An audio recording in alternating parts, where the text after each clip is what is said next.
Hello, I'm Steve Bornstein, president of ESPN and ABC Sports, and I'm at the Smithsonian's National Museum of American History in Washington. Behind me is one of its countless treasures, the number 43 of Richard Petty, the undisputed king of stock car racing. But if Richard was a king, he ruled over a kingdom created by another, a man born only a few miles from where I'm standing right now, a visionary whose strength and wisdom gave rise to the phenomenon called NASCAR, William Henry Getty France. We at ESPN and ABC are proud to have played a part by bringing the excitement of NASCAR racing into your homes. Today and through the years, NASCAR heroes have been identified by number almost as much as by name. It could be the 43 of the King, or the 3 of Dale Earnhardt, or even the 22 of NASCAR's first champion, Red Byron.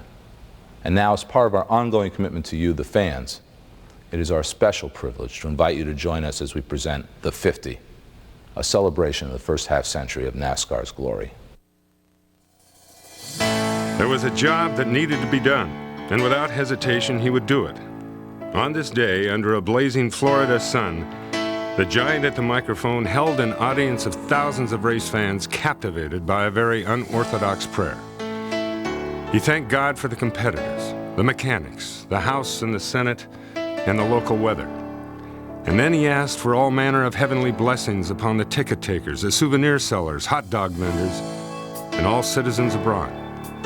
All in sharp contrast to the usual pre-race invocations of the Reverend Hal Marchman, who guaranteed the whole cornucopia of divine bounty in 45 seconds or less. But there was a problem. The Reverend Marchman was not there. He was stuck in traffic. And when I got there, everybody was laughing, said, Bill did a great job, and they were laughing. So Andy B told me about it, said, you know, Bill closed his prayer with sincerely yours, amen. He prayed a long prayer. Thank God for everything that was and wasn't. And then he finally said, yours truly, Bill France. And he walked in the office and said, Andy B, what you supposed to say when you end a prayer? She said, amen. He said, damn, I couldn't think of it. A writer once called him 6 feet 5 inches of the most honest and decent man anyone could find in this topsy-turvy world today. His admirers proclaimed him a visionary and the most ambitious promoter since Barnum. His detractors in the sport he loved said he was a union buster, more concerned with spectacle than safety.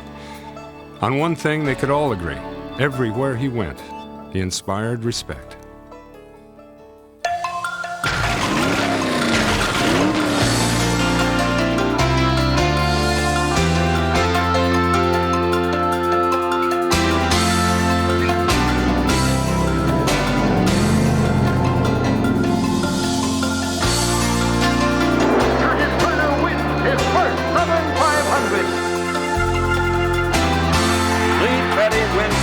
Daytona 500 by a bumper. Here's Fireball Roberts, who is the most famous stock car driver in all the world.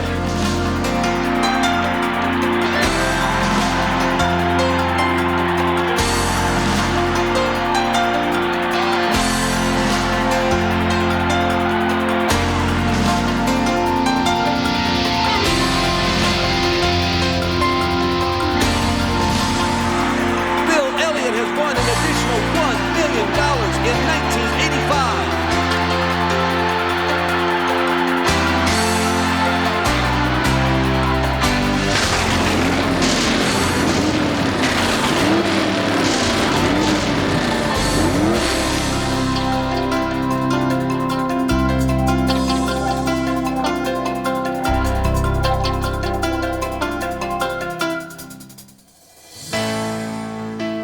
Washington, D.C., 1909. Robust Teddy Roosevelt is out, rotund William Taft is in. Against the backdrop of a kinder, more complacent Capitol Hill, a new citizen arrived that September. Christened William Henry Getty France, his parents hoped his second middle name would someday bring him wealth. 16 years later, that magic didn't seem very potent.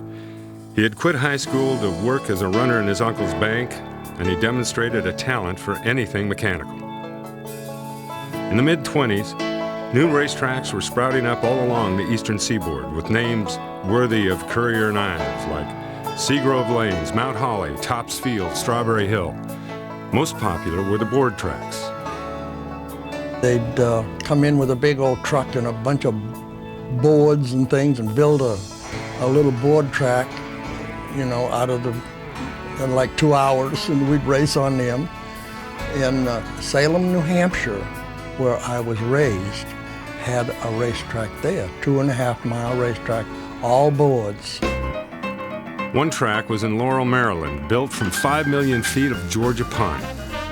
Unfortunately, the track splintered so often under the stress of the cars, it earned the nickname Toothpick Palace. Its 48-degree bank turns were a favorite challenge to teenage Bill France, who could never figure out a way to keep the family Model T from slipping down the track. His father never knew where Bill took the car on weekends, but could frequently be seen down at the local dealer complaining that its tires wore out too fast. "I wanted to be a race driver," he said, "but then everybody I knew wanted to be a race driver." In those days, one of the big problems in auto racing was the unscrupulous promoter who would get a roll of tickets and some posters and put some posters in barbershop windows and on telegraph poles and have an auto race at the local fairgrounds track. And then by the time the second heat was in progress, he would leave with the money and there'd be no prize money paid. After a race in Maryland, France angrily demanded to know why he'd only received $10 for a third-place finish when the purse was $500. The promoter admitted he had lied. It was a day Bill France would never forget. By 1933, the country was firmly in the grip of the Great Depression. Average manufacturing wages were down 60%. In an era of no disposable income, two areas of discretionary spending thrived: motion pictures and auto racing. In Washington, Bill France had married Ann Bledsoe. As family responsibilities grew with the birth of their first son, France made a fateful determination that the Washington winters were too harsh. A better life for his young family might be found in Florida. I got myself a job in summertime up there, working at a service station and so forth. So then in the wintertime, well, it would snow and we'd have a lot of work to do on automobiles in the cold, snowy winter. And so I decided if I was going to work on automobiles the rest of my life, I'd come down to Florida.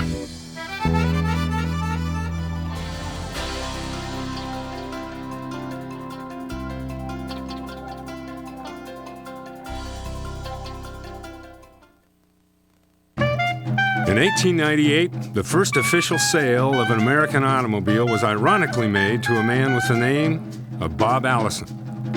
From then on, America's love affair with the horseless carriage has best been expressed by a single phrase: how fast does it go?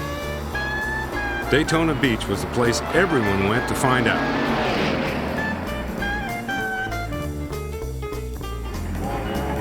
On March 7th, 1935, the fire siren on the corner of South Beach and Orange Avenue wailed. It was a signal everyone in town knew. When the schools would know that the race was going on, they'd turn the siren on, and which meant that a time trial was going to be. And we listened for that siren to go off, and whether we'd get out of school, the principal would let us out, we would just take off, period. And we'd get down to the trials, and we would just sit in those sand dunes and just wait till we'd hear the roar of those engines of Sir Malcolm Campbell. Sir Malcolm Campbell was a flamboyant Englishman whose principal occupation consisted of beating his arch rival, Henry Seagrave, anywhere there was a surface to run. He considered the sands at Daytona treacherous because a 3-inch sand ridge launched his car, named the Bluebird, 100 feet in the air. But he always returned. Campbell shattered the 300-mile-an-hour barrier on his first run. The official record, however, was the average of 2 attempts. A strong headwind on his return brought his total speed down. 300 is doable, he told reporters, but never again at Daytona. Bonneville, he declared, was the new battleground. Politicians held their breath. Annual speed tournaments have been a staple of the town's economy since 1905. Daytona Beach had an item in the annual budget specifically for the likes of Campbell, Seagrave, and the legendary Barney Oldfield. And now, as they stood in the dunes and watched the Bluebird disappear down the beach, they were convinced they were seeing the end of an era. Daytona had had a history of motorsports behind it, and they wanted to keep it going. So they developed a course on the beach using a frontage road called, this is now A1A, Atlantic Avenue, and they'd go down the highway and through a turn, through the sand dunes, up the beach and through another turn, made an oval out of it. The 1936 event that the City Fathers put on was a disaster. Cars quickly became trapped in sand before the high tide came in and mercifully ended the race 50 miles from its scheduled finish. The city lost $22,000 at a time when the average wage was $14 a week. Enter Charlie Reese, proprietor of the High Hat Club on Sea Breeze Boulevard. Charlie had money, lots of it. And Charlie had a friend who knew all the racers. So Charlie was interested in keeping racing here and asked me if I knew how to put the race on. I said, yeah, I think I could run the race, but I don't have no dough. He said, well, I'll bankroll it and we'll go partners. So that's the way I got in the race promoting business. France and Reese immediately got the local community involved. Lap leaders for their inaugural race got a bottle of rum, $2.50 credit at a local men's store, a box of cigars, a case of motor oil, 2 cases of beer, a $25 credit on any automobile in Dick Rose's used car lot, and a pair of sunglasses. To guarantee there would be more finishers, Big Bill shortened the race and ordered clay to be mixed with the sand in the turns. If the beach course was to succeed, it would have to be run the Bill France way. And it was. Even after the race was over, Smokey Purser, a local bar owner, won but was seen immediately driving off the beach. He was tracked down at a gas station trying to remove special high-altitude cylinder heads and was disqualified. But racing at Daytona had risen from the ashes, never to leave again. Then 1941, Pearl Harbor. Bill France built sub-chasers for the Navy at a Daytona boatyard. And with an entire world at war, a 1.5-mile stretch of white sand beach seemed very small indeed.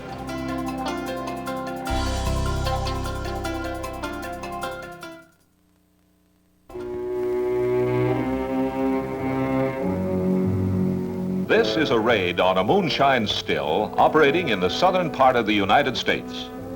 Among the duties of the investigators of the Alcohol and Tobacco Tax Division of the Internal Revenue Service is the ferreting out and the destruction of this type of lawless operation. It is 500 miles from the sands of Daytona Beach to the Carolina Hill Country. Less if you take the back roads and drive hard. In the late 40s, there were many back roads to be traveled, and it's where the raw mechanical and driving skills would be honed to make NASCAR's first champions, especially if the ATF was on your tail. The Devil's Brew was alive and well on the Blue Ridge and fermenting in the trunk of a Ford. I grew up in Wilkes County, which was named the moonshine capital of the world. And there's no doubt that it was, because most of the people in Wilkes County are of Scotch-Irish descent. And they brought the knowledge of how to make whiskey from Europe with them. And trust me, there was nothing to do in the mountains of North Carolina back in the 30s, 40s, and 50s. There was nothing to do. So you either worked at a hosiery mill, a furniture factory, or you made whiskey. And a lot of folks did it. My best recollection of the moonshine is Saturday afternoon in North Wilkesboro. And people cruising the streets. And on Saturday, the traffic on Main Street in North Wilkesboro was bumper to bumper. And honest to God, it seemed like that 40% of the cars were 1940 Fords, covered in red clay mud, and the back end jacked up in the air about a foot. But if you saw that same vehicle, if you checked the license plate on that vehicle, and you saw it on Saturday night, the back end, it was sitting level.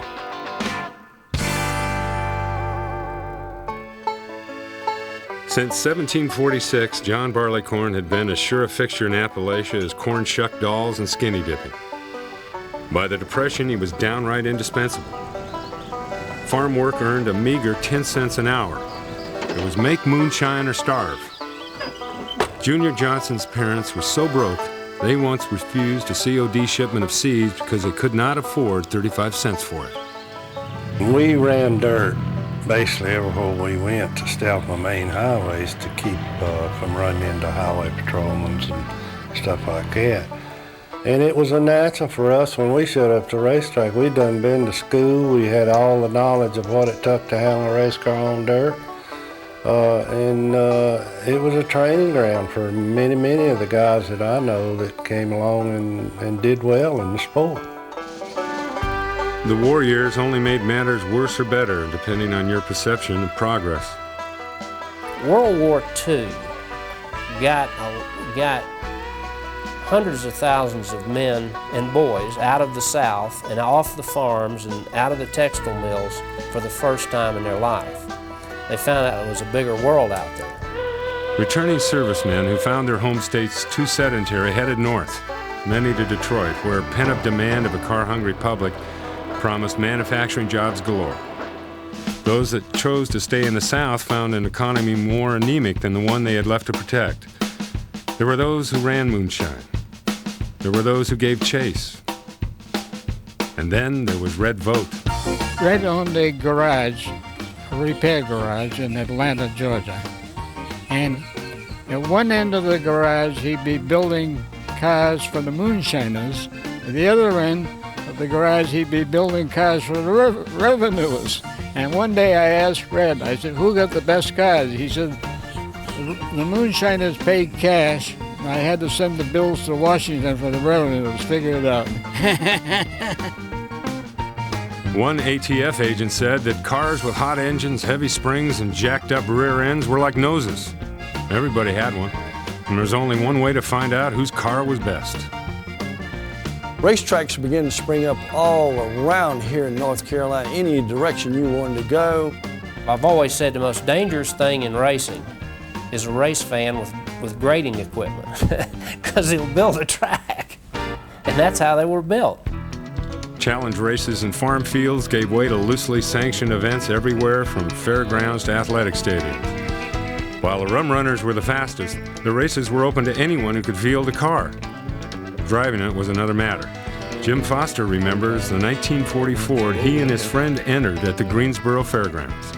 One of our buddies who was a hot rodder was going to drive it, and he got out and he kept practicing, and we kept telling him to go faster, and we finally says, the car will run faster than that, put your foot in it. And he went back out, and we looked down the backstretch, and he was going end over end, and he came in, he said, was that fast enough? And of course it totaled the car, and my days as a car owner ended abruptly. You had some real wild and woolly guys driving race cars, and equally some wild and woolly guys owning them. And it was pretty much unorganized mayhem when you went to the track. Meanwhile, Bill France was not letting go of the idea of promoting. He returned to Florida after the war.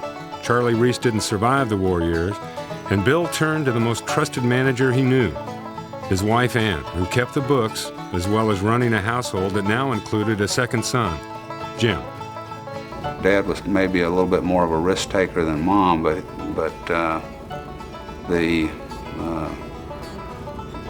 once something's decided, everybody gets behind it 100%, and she's the one that kind of made sure all the bills got paid and made every dollar go as far as they could, and that the cash management during that period was as important as anything else that we had going on. That was somewhat the difference between success and failure, was how well that was done, and she did a successful job of it.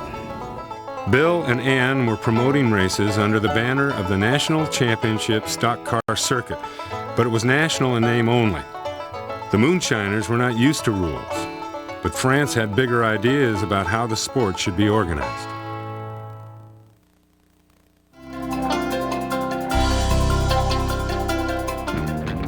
I believe it was in Daytona about 1946 and on the beach course.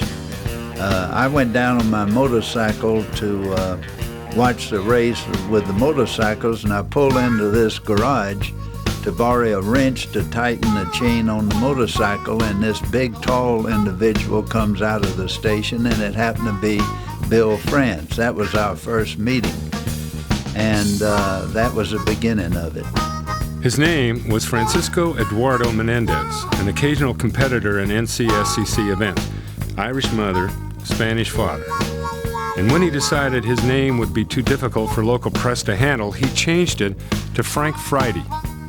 Now that was a bit too corny for his wife.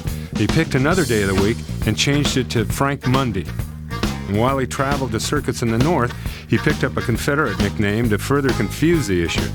In December 1947, when Rebel Monday walked into the Ebony Bar atop the Streamline Hotel in Daytona Beach, he saw a lot of faces he recognized. Well, there was about, in numbers, I'm not exactly sure how many, roughly around 30, but they were drivers, owners, promoters, mechanics, a cross-section of racing, and we spent 3 days at the Streamline Hotel from morning till night, and we made up the rules, made up the logo, which was Sir Malcolm Campbell's car in Daytona on the beach. It set the world's land speed record, and we elected Bill France president. Big Bill offered to name the new organizing body the Stock Car Racing Society. However, the idea was quickly abandoned when the committee realized its initials spelled SCARS. Ultimately, Red Vote's suggestion of the National Association for Stock Car Auto Racing, NASCAR, was adopted, and the organization was ready for its first season of competition for drivers and car owners. Well, in 1948, Red Byron won the modified championship. In 1949, he won NASCAR championship, the first NASCAR championship. So it was quite natural. I was really happy and glad that I'd be able to do that before I quit. While Red Byron won the first 2 NASCAR championships, it was in 2 distinctive divisions, modifieds in 1948 and France's new concept of racing, strictly stock cars, in 1949. France believed that racing new stock cars off the showroom floor would give spectators vehicles they could readily identify with and help build his fan base.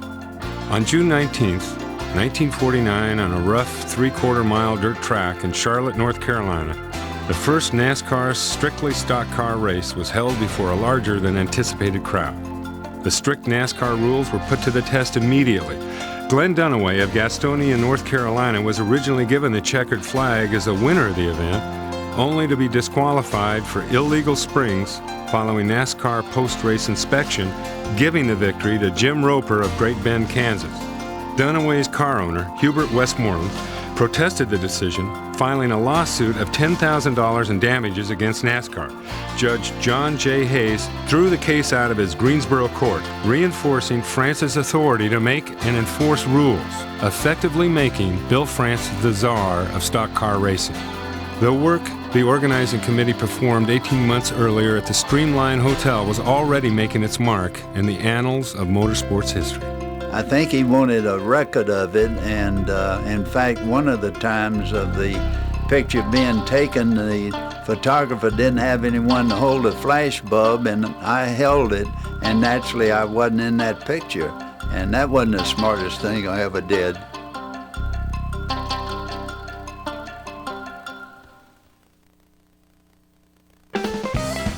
Back in Daytona, the original beach course had been abandoned due to overcrowding, and a new 4-mile course was created utilizing the beach as well as Florida Highway A1A in the Ponce Inlet area. City officials were concerned about the unwieldy nature of the events and listed their concerns: pedestrian safety, brush fires caused by carelessly tossed cigarettes, and driver safety. For crowd control, France came up with an ingenious way to make sure the ticket sellers weren't bypassed. There was 2 miles of palmetto bushes, and you couldn't fence it in. So in order to keep people out and trying to sneak in, he posted signs about every 200 feet along and said, "Danger, snakes in this area."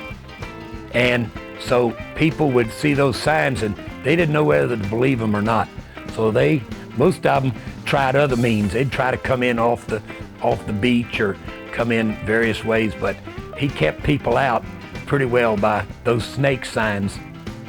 The competition on the beach was legendary, with the challenge of competing on the combination of sand and asphalt undaunting to the early heroes of the sport. I was going down that beach running 140 miles an hour, and I started hitting the seagulls. Man, they hit the windshield, and the feathers and the guts would stick to the windshield and covered my windshield. Looked in the mirror, and honest to goodness, it looked like it was snowing at Daytona Beach, and I couldn't do nothing because here's 40 or 50 cars chasing me down into the north turn. And the only thing we could do after going through the north turn in low gear, I could reach out with a rag and try to get some of these feathers off, and they would dry, in the wind. But the next lap, the second lap going down that same beach, I think every seagull was out over the ocean. They were cleared out. Can you imagine a seagull sitting there? Here comes a big white monster, 140 miles an hour. Ooh. It's awesome. Louise Smith was one of the few successful women drivers of the era. Her husband thought she had taken his new car on vacation. My husband had just come home from World War II, and it was hard to buy a car back in those days. And he had some dealers over at Easley, his friends, and they had sold him a new Ford, 46 Ford. And he thought he didn't know nothing about me racing. I went to Daytona, he thought on vacation, and I wrecked the car. Left it in Augusta coming back to get it fixed up. And I got home, he said, where's the car? I said, that old thing wasn't no good. You bought a lemon. I said, I had to leave it in Augusta, get it fixed, and ride the bus home. And he brought out that newspaper and the whole section with pictures and all. Louise Smith wrecks at Daytona. And some of the news reporters asked me, said, what'd you say then? I said, I didn't say nothing. I left there. I thought he was going to kill me.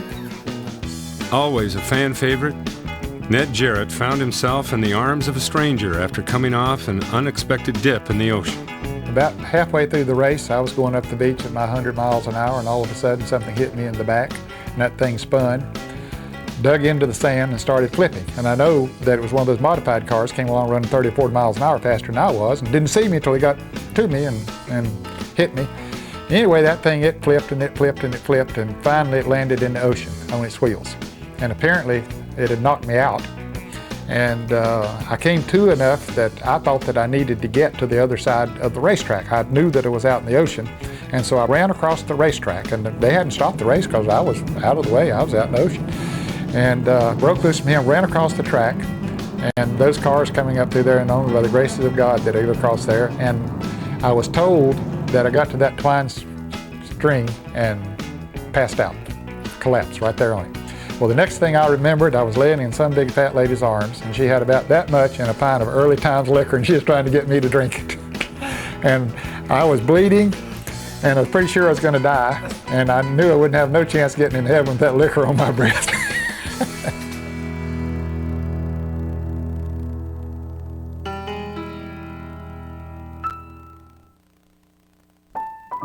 At the turn of the century, Alexander Winton sold James Packard a new car which broke down upon delivery. When the buyer suggested how his product might be improved, Winton, an irascible Scotsman, replied, Packard thought he could build a better car, he should try.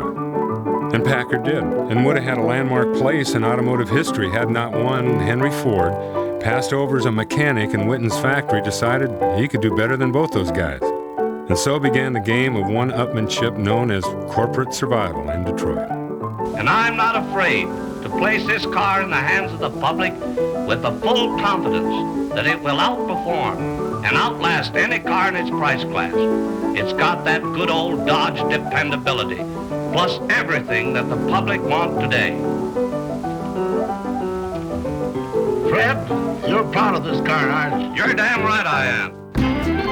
In the early 1950s, NASCAR was a Southern phenomenon and strictly stuck to the letter of the NASCAR rulebook. 1950 national champion Bill Rexford raced with masking tape across the front of his Oldsmobile so he could sell it later as a used car. I remember I was scoring Bob Flock one year, and the car had been lettered with chalk. Well, there was a rain delay, and it was the only car out there that had nothing on it. So it was easy to find because there was no lettering, no numbering, no nothing on it. One car that certainly wasn't hard to find was a fabulous Hudson Hornet of Marshall Teague.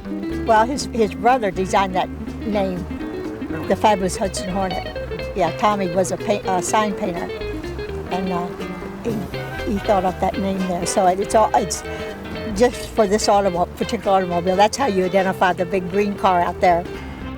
Following Teague's win on the beach in 1951, Big Bill was on the phone to Detroit with the fabulous news. And he said, we had a stock car race yesterday, and Marshall Teague won. And I said, well, gee, that's nice. And I hung up, and it didn't do anything about it for 4 or 5 days. And he called me back, and he said, what's the matter with you? Aren't you going to do anything about Marshall Teague? He won the race. Don't you remember that? And I said, yeah, I remember that, but I don't think it's very important to us. We don't build race cars. We build automobiles. And he said, well, it's a damn good one, and you'd better get busy. France's call to Detroit did the trick, and Teague was invited to a meeting with Hudson officials. The doors to factory-backed racing were opening wider. Stock car racing is recognized as the greatest public proving ground in the world. It is a contest that brings together cars that can be bought from any dealer, not highly specialized racing creations that are useful for no other purpose. Hudson's success in stock car competition was not achieved because they were the fastest cars entered, but because of their fast acceleration and safe cornering qualities. Bill France moved quickly. It was time to stage a race in Detroit's backyard with the Motor City 250 at the Michigan State Fairground. Tommy Thompson was the winner, but perhaps NASCAR had the biggest win. It was the first look at Southern-style stock car racing in the heart of the Motor City. That racetrack had held for many years Indianapolis car races. So that was Bill France's real imperialistic move out of the Southeast. That was the first big step towards establishing NASCAR as a national sanctioning body. Throughout the 50-year history of NASCAR, the pride of the marquee has been the connection between the cars driven by fans to the track with the cars that compete on the track. From the fabulous Hudson Hornet of Teague and Herb Thomas, to the classic 57 Chevy of Fireball Roberts, to the 60s Ford domination of Lorenzen and Holman Moody, to the sensational 67 season that made Richard Petty the king and made the Plymouth Hemi a household word with the greatest season in NASCAR history. Junior Johnson and Cale Yarborough brought back the glory to GM with consecutive championships in the 70s, while David Pearson and the Wood brothers made their number 21 Mercury the most dominating car in superspeedway history. And Dale Earnhardt continues to bring pride to the Chevrolet bow tie with the Monte Carlo's incredible success.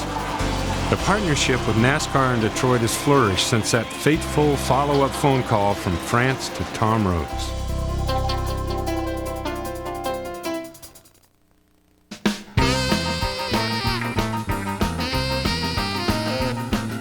In the mid-1950s, it seemed there was truly a chicken in every pot and a car in every garage or carport. As a society, we were looking for new places to spend our entertainment dollars. The American people were doers, not viewers. Pins were flying, airplane spins and full Nelsons were common on the tube, and rock and roll and Disneyland were here to stay. America's post-war love affair with the automobile was even more intense, and Bill France's NASCAR circuit was thriving. NASCAR had become the best entertainment value in the South. In the South, particularly the rural South in the 40s and 50s, there were no professional sports except minor league baseball teams. And there was one tavern after another, and that was Saturday night. A few people would go down and watch haircuts, but basically that was it. And here came the stock cars to the local fairgrounds, and it took off like wildfire. If you wanted to drive a stock car, there was little doubt that you wanted to race in NASCAR. The first race that I ever drove in was a NASCAR sanctioned event. And so you had to join NASCAR. And the Hickory Speedway from day one was NASCAR sanctioned. And I'm sure that if I had started on a racetrack that would not have been NASCAR sanctioned, I don't think that I would have ever developed a career in racing. One of NASCAR's strengths has been its connection with the American pop culture. As evidenced in the 90s, the hottest sellers for Detroit are light trucks that have proven popular with the NASCAR Craftsman Truck Series. In the 50s, convertibles were the rage and NASCAR followed suit. The fans enjoyed the ability to look into the cockpits of the cars and watch their heroes at work. Going to NASCAR races in those days made a lasting impression. Anticipation for the weekend's coming events kept many young minds preoccupied. The excitement of thinking about going there. I'm going to go to the Old Charlotte Speedway on Sunday afternoon, and it's Wednesday, and I'm in school, and I start drawing pictures of cars on the Fat Boy notebook paper, you know, and as you get closer to race time, I get really excited to the point where I either wouldn't eat anything or I eat everything in the house. I love the noise. Man, those six-cylinder engines, those flat sixes back in those days, they made such a beautiful sound. And to hear them go around a racetrack and just, you know, G.C. Spencer sideways, throwing dirt slant all up in the grandstand. It was exciting to watch, and as a kid, it just left a huge impression on me. And I knew, I don't know how, but I knew that's what I wanted to do.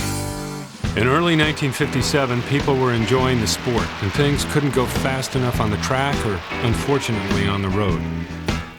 There was a growing concern by the American Manufacturers Association that the automakers were overemphasizing the brute horsepower of their high-performance cars. Record-breaking numbers of crashes were occurring on American highways, and NASCAR made the decision to disallow the use of fuel injection in their stock car events and tried to promote the on-track safety and reliability that racing was providing. Following a tragic accident in Le Mans in 1955, fan safety was also a growing issue. A Mercedes-Benz crashed into a spectator area, causing multiple fatalities. At Martinsville, Virginia, 2 years later, a car driven by Billy Myers crashed into an area supposedly off-limits to spectators, seriously injuring 5 people. A decision to pull out of the sport by the manufacturers was made. But Bill France once again mandated the promoters to improve safety conditions for fans. He was also steadfast with the manufacturers that racing was needed to test their automobiles in supervised off-highway areas. All the while, France's vision for the ultimate proving ground for stock cars was ready to turn from dream to reality.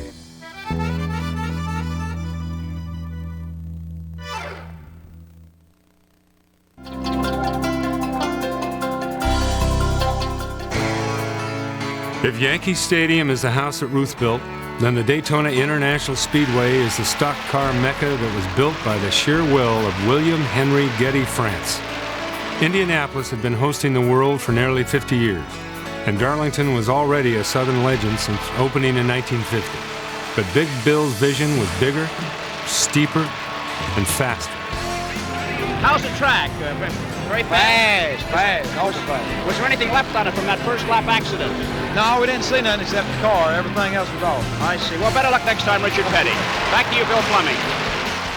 By 1957, the need to move racing off the beach had reached a crisis stage.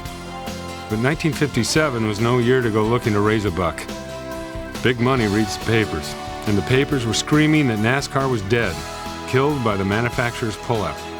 Unfazed, Bill France had his eye on one particular piece of property. We kept running them there until the community was growing. And there's so many people that live down on the beach now that it would be very difficult to try and conduct anything on the beach. So back in the late 30s, early 40s, well, I pointed out to some of the city fathers that what we really needed here was, if they wanted to keep motorsports as a function for this in the city area, was to have a big permanent facility. The city acquired the land from the county for $1, and then turned around and leased it to Bill France with the promise that he would have to pay taxes only on improvements he would make to the land. Popular legend is that Big Bill copied the design for the track from a lazy Susan at a banquet table, but the inspiration for the new superspeedway was more deeply rooted than that. Everything he knew went into its design. He took the idea of its high banks from the board tracks of his youth, flattening their parabolic turns to allow passing. He put a bend in the front straightaway inspired by his days as a promoter. No fan sitting at either end of the main stretch would have to lean in front of another one to see the cars. And he had a particular length in mind, 2.5 miles. I believe the day it was thrown out of the Indianapolis Speedway by Harry McQuinn was the genesis of the Daytona International Speedway. The rivalry between NASCAR and the AAA was flaming at that point. And when Harry McQuinn, a former driver who was the chief steward of the Indianapolis 500, found out that Bill France was in the garage area, he sent a couple of guards to escort him out of the garage area. And now, there is no more AAA. And the Daytona International Speedway is the cradle of American stock car racing. Without financing in place, work began in earnest. No job was too big or too small for the France family to undertake personally. I was living in North Carolina at the time, and I came down when we started construction in December. Went 7 days a week till the track was ready. I did a little bit of everything. Picked up roots that were left there, that you had to go by and rake up before you didn't want them buried in the soil and have them rot. I sold tickets. I did everything. We all did. It took everybody to get this together. Dr. Monaco, who was a Speedway physician, told me that he would like to have a Protestant minister and a Catholic priest to stay in the little care center in the Speedway during races. And then I told him I'd be glad to, and I met him out there, and he introduced me to Bill Jr., who was digging the ditches in the Speedway for all the restrooms. And he said, well, since you're going to do this, how about having a prayer?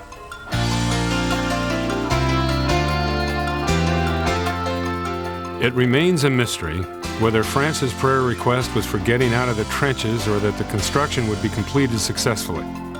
300,000 shares of stock were sold at $1 a share, raising enough money to build a conventional track, but not enough to build Bill France's dream. 3 months later, it wouldn't matter.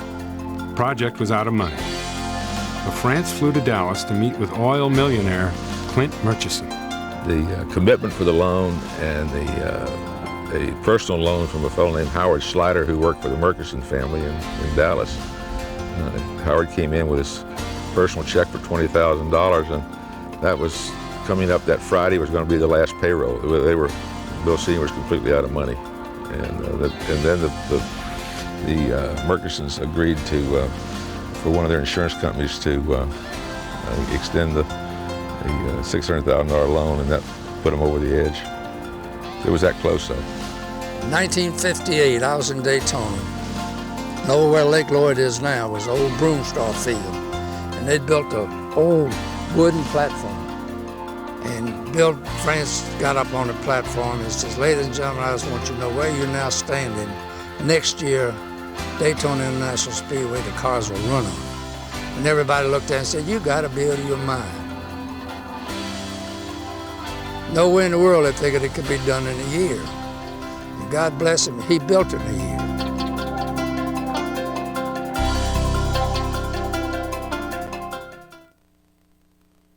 I remember Bill as a man of great conviction. He was dedicated. Early on, he was involved, of course, Daytona being his central theme, you might say. I first met him way back in the 70s sometime, and I was impressed with his dedication to the sport. And I respect him. In fact, I love the guy. In the pre-dawn light, Bill France's creation is still intimidating, whose fearsome contours must give even the most intrepid competitor pause. Well, I'll tell you, the first time we went in down there, we went in under the tunnel and drove up to the tunnel and into the infield, and there was no buildings or anything. A few grandstands down the front street, and it looked like that thing must have been 20 miles. I mean, you could not believe how big it was, because I guess we'd been to Darlington. I hadn't run at Darlington, but I'd seen Darlington. Everything else was a half-mile track, either dirt, sometimes you had some asphalt. So it was just super humongous. Even in the eyes of a king, Bill France's kingdom was imposing. And as Petty would find success at Daytona, the NASCAR organization would continue to grow as France's influence and strong will was felt by everyone he came in contact with. Bill told me, he said, I don't want a yes man. He said, I want somebody that'll work with us and tell us if they think we're doing something wrong, and discuss things, bring us things. He says, but I'll always have the final say. And that's the way it's always been. He was the type of an individual that immediately commanded a lot of respect. When you met him, you knew that he was a leader. You could just tell that just by talking to him, that he was a leader. And that certainly was the case as far as I was concerned, that I built an immediate respect for him. Now, over the years, I didn't always agree with everything that he did and said, but I always had respect for him because he had the best thing going as far as racing was concerned, and he always seemed to have such a vision for the sport.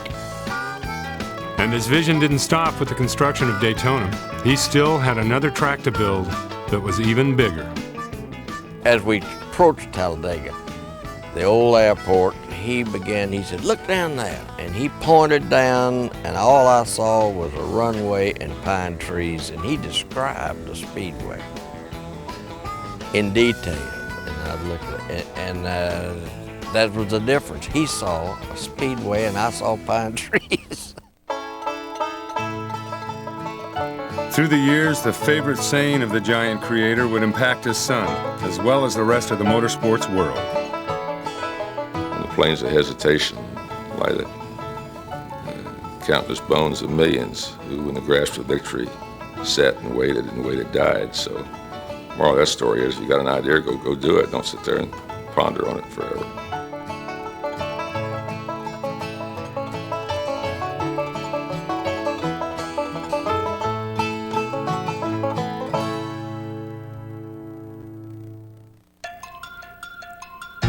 Continue watching for extended interviews with NASCAR legends that are included exclusively with this commemorative video.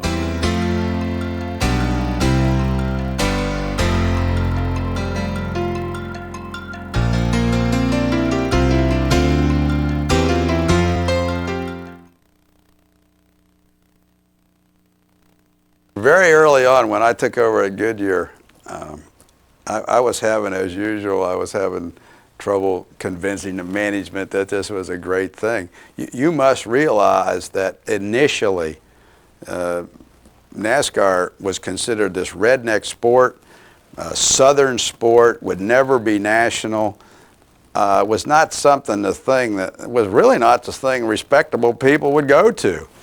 And our chairman of the board, Rusty Young, was a great friend of Bill France Sr.'s. When he built Talladega, and the drivers all said, you can't take the G-forces, you can't run at those speeds, Rusty Young stuck. And the Goodyear Racing Division, apparently at that time, was scared too. Firestone was scared. And Rusty Young stuck with Bill France Sr. And they went, and those tires, they put a yellow out every 20 or 30 laps. They ran all over the Talladega area, wearing the tires out the night before the race, trying to get the tread down. And so Bill had a great respect for Goodyear. So I would normally, at the beginning of this, when I became in charge of racing there, the start of the race, I'd take our chairman across the track, and we watched the start up in the control tower with Big Bill. And so we watched about 50 laps over there, 40 laps or something, and it was time to go back into the infield of the Goodyear Tower. And so Big Bill says, I'll take you. So Big Bill, we go down, and he's got this big, long Cadillac convertible. It's parked right down at the bottom of the tower. I climbed in the back. The chairman climbed in the front. I think the chairman at that time was Chuck Pilliard. He climbed in the front, and Big Bill was driving, and we started down. We started across to the infield, and we hadn't gotten 100 yards, and this big old fella's carrying his beer thing, and he's right in front of the car, and taps the horn for him to move. The race is all going on right now. Taps the horn for him to move, and the guy says, Bill France, and you're my hero. I've always wanted to meet you. And he starts talking to him, and Bill France Sr. says, where are you going? He says, I'm just trying to walk over the infield. He said, well, just hop in. So this guy climbed in the back seat with me, and he's got his this big beer container. You know, they didn't have any rules then. He's got this big beer thing on his lap, and he's sitting in the back of this convertible with Bill France, and he's got to be the happiest guy alive. So we go under the tunnel at Daytona, and I'm assuming we're going to go back through the infield and get to the garage. Big Bill stops just as we exit the tunnel, and that big viewing mound is there now where they park the ambulance and stuff, but it wasn't there at that time. And he yells at the gate guard, and we turn right. He owns the gate for us, and we turn right, and we're sitting right there on the edge of the track with the ambulances and everything. And he kind of looks around, and of course the guys are racing out there. It's on 50 laps in the Daytona 500, and he just drives right down on the grass. And we drove, and you know, the runoff area to come into the pits is here, and we drove right down the grass, and I'm scared I'm looking at that. We drove right down the grass, and the first gate was the hospital, and we drive into the hospital. He drives into the garage area and stops at the base of the Goodyear tire, and that guy sitting there with the beer keg on his lap, his mouth and eyes are this big. And he scared the death out of me. And so that was my first experience with Big Bill. Bill France said he was going to have a race in 49, I believe it was June the 19th, 49, in Charlotte, North Carolina, and every car had to be strictly stock. Now what he meant by this was exactly what your wife was driving to the grocery store back in those days. In fact, Lee Petty, I understand, took his wife's Buick to be in that first race, and I'll tell you later on what happened to Lee. But anyway, there was 22,000 people showed up for that race, and the state troopers had to cut the traffic off, and we was trying to qualify the cars. This is the week before the Sunday race, and Bob and Funny both had cars to run in that race, and I didn't have a car to run in it. And I was in the pits with my brother Bob, and Bob said, "Tim, look over there up against the fence. There's a brand new Oldsmobile 88 sitting there with a man and a girl in it." He said, "Why don't you go over there and ask them to let you drive that car in next Sunday's race?" I said, "Bob, they think I'm crazy." He said, "Come on, I'll go over there with you." So me and Bob walk over to the fence. True story. Bob walks up and said, "I'm Bob Flock. I'm qualifying for the race next week. My brother don't have a car." And he said, "This is my brother Tim Flock." And this guy's name was Buddy Elliott, and had Betty, his wife, sitting beside him. He said, "Yeah." And Bob said, "How about letting my brother," he said, "You got a brand new Oldsmobile?" He said, "Yeah, I got 868 miles on it. How about letting my brother Tim run that car next Sunday's race?" And Betty reached across the seat. She said, "Are you crazy?" I said, "See there, Bob?" But you know, after he took Betty to Hickory, North Carolina, that's where they live. And I didn't know it at that time, but he owned the big hosier mill up there. The next day, Buddy came back with a bunch of his buddies and said, "I'm gonna let you drive my car in next Sunday's race." So we got real busy, you know, and put a safety belt in it and got ready to run that race. But that's how I got in fact, that was the first car I ever run in the Grand National race. But we went on and won Lakewood in Atlanta in that car, and I think we finished pretty good in Langhorne, Pennsylvania. But Buddy had a bad heart and died after I got to driving for him, and that's ended my career with Buddy. But that was unreal how I got that first ride in NASCAR. I remember how difficult the North Turn was. It was full of ruts and so forth. It was unbelievably difficult to negotiate. And I polished off some techniques. I had worked for Sam Nunes, and it was a very colorful guy whose insistence on the truth was not so strong. And he'd say, "Sell it, sell it, sell it." So we would invent some things on the racetrack and so forth. I remember at Daytona working in the North Turn and looking down the beach and seeing this parade of cars come up and make this 180-degree turn in front of me and start down the asphalt roadway, lap after lap, the same leader and the same second-place driver. So I would say, I've got them in my binoculars, they're halfway down the back straightaway and they're going down into the south turn, and so-and-so is passing the leader. We have a new leader in the south turn. And then, of course, I had to get them back where they belong before they came into sight, coming up the beach side. And I did that a couple of times. And what struck me so funny about it is when the race was over and I was walking out of the place, I heard some guy say, well, next year I'm going to sit in the south turn because that's where all the passing takes place. After I won the championship in the sportsman division for the second time in 1958, I said that I was going to quit, and I did. I didn't go back and race in that division anymore. And I honestly thought that people would come knocking on my door wanting me to drive a Grand National car, but it didn't happen that way. I had to go out and start knocking on doors myself. And so I found a 1957 Chevrolet R.C. McDaniels in Kannapolis, North Carolina, who we had raced against in the Sportsman Series. It was a good car, but it was not a durable car. We ran up front with it quite often, but it would break down almost every time. And so I'd gone through more than half of the season and was getting pretty discouraged because you begin to wonder, is it you or is it the car or what is the situation? No different from the way drivers are today when they have a downtime. And we were at Greenville, South Carolina in July of 1959 at a race on Friday night. My brother Jim and a friend of ours, John Tate, were with me. And as we came back up the road after having gone through one of those disappointments, the car had run good and we fell out of the race. And I said, guys, I got to change things. I'm not doing my career any good. I got to prove to the world that I can drive one of these things. They said, well, what are you going to do? There was a 1957 Ford that was for sale in my hometown of Newton, North Carolina that Junior Johnson was driving, being maintained by Bud Allman. I knew it was a good car because Junior Johnson was winning with it. It belonged to Paul Spaulding of Syracuse, New York. And they wanted to sell that car because they were building Junior a new Dodge to run in the Southern 500 at Darlington on Labor Day. And they wanted $2,000 for the car. And I said, I'll just go down there in the morning and I'll buy that car. They said, what are you going to buy it with? They knew I didn't have any money. I said, well, that's back when the bank stayed open till noon on Saturday. And I said, I'll wait till the bank closes and I'll give them a check. And there was a race at Myrtle Beach, South Carolina on Saturday night that paid $950 to win. There was a race on a Charlotte track, a half-a-mile dirt track on Sunday afternoon. It also paid $950 to win. I said, that's $1,900. And I will go win those two races and I'd scrape up that other $100 before the bank opens on Monday morning. Well, they just laughed. They couldn't believe that it was serious, but I was so excited I couldn't sleep that night. I went home and tried to sleep, got up early the next morning, went down and I bargained for the car.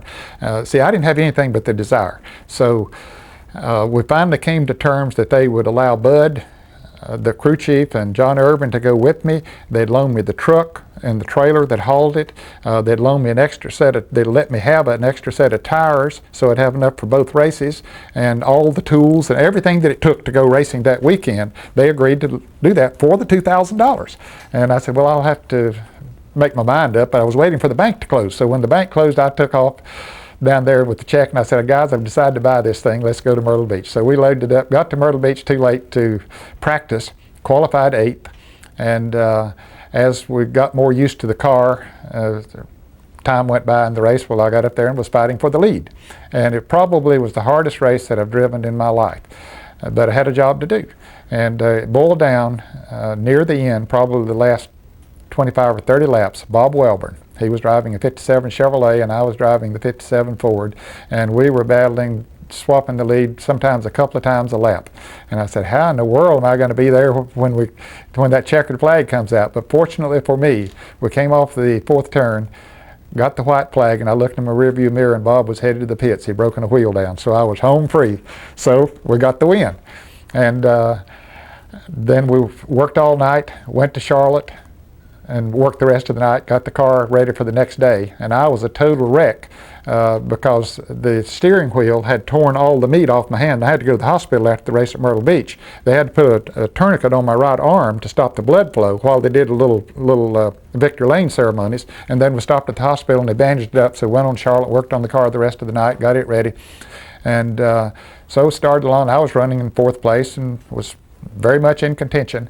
And fortunately, Joe Weatherly had a problem in the car that he was driving. So we got Joe to get in the car, and he kept her right up there in the top 5. And then even more fortunately, Junior Johnson, who was accustomed to driving that race car, fell out of the race. He was driving a Wood Brothers car and the engine blew on it. So we got Joe in the pits and put Junior in the car, and he went on and won the race. And I got the credit for it, and story got around in the pits about the bad check, and Junior wouldn't take any money for driving the car, or Joe, either one.